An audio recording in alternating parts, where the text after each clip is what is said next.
for their work on these decisions. With that, I move items 7 and 15. Is there any other comments on this? Anyone else? No? Okay, I move the item. Everyone in favor, please say aye. Aye. Very good. That's adopted. All right. So now we're going to, as I said at the start, we're going to take up item 39. Item 39 is the issue that has got the attention of most of the people in the room here today. So let me say once again, I believe this commission is at the forefront of leadership in crafting new safety-based regulations for a rapidly emerging industry. Our energy policies have long paved the way for other states. Today we have an opportunity to introduce groundbreaking regulation in the transportation industry. Item 39 is a set of rules and regulations to ensure that public safety is not compromised by the operation of a new transportation business model. California law currently recognizes and regulates 3 modes of passenger transportation for compensation. 1, taxi services, regulated by cities and or counties.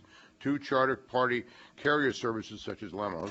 And 3, passenger stage companies such as airport shuttles, the latter 2 both regulated by this commission.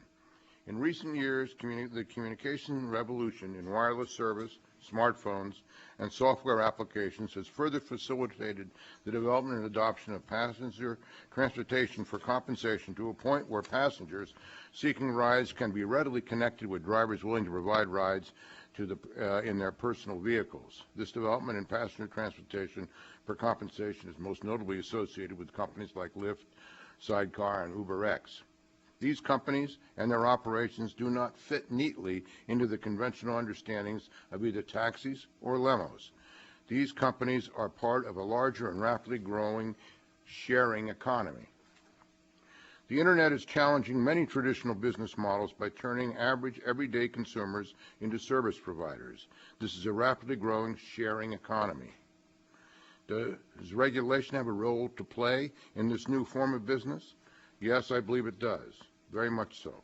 The foundation of regulation is to be a safety net for the public to rely on for its protection, the public's protection. Regulation should foster customer choice, competition, and a fair and balanced set of rules.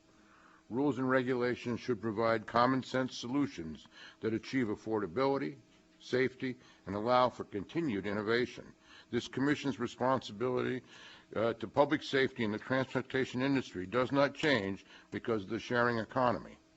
This decision before you creates a new set of rules that will allow for these new companies, and we call them transportation network companies, to compete with more traditional forms of transportation for both drivers and consumers to have greater choice within the transportation industry. Drivers can choose to be taxi drivers, limo drivers, or TNC drivers. Consumers can choose public transportation, taxis, limos, and can now use their smartphones to get a nearby driver to give them a lift.